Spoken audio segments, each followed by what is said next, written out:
Coming to you from the Carol Blanton Ferris Law Firm Studios, it's the A1 Minute, brought to you by Smith Strong PLC. Hey, it's Matt with your A1 Minute. Whether it's bars, diners, coffee shops, or bagel shops that opened in Richmond and the surrounding counties, RTD's Meredith Lindeman opened a lot of menus across the city's restaurant scene this year. As 2025 comes to a close, you can read more about the top 10 chosen on richmond.com. And each holiday season, the homes with the most complex or over-the-top outdoor displays always grab your attention.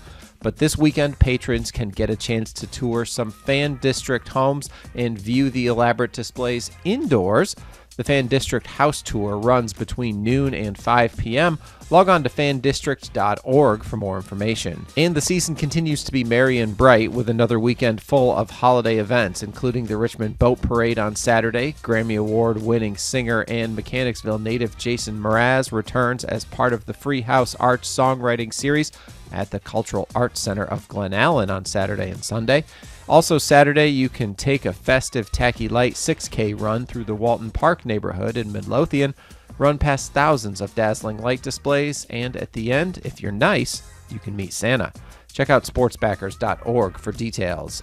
Be sure to follow the Virginia Video Network on Instagram. This episode was brought to you by Smith Strong PLC, and we'll be back soon with another A1 Minute.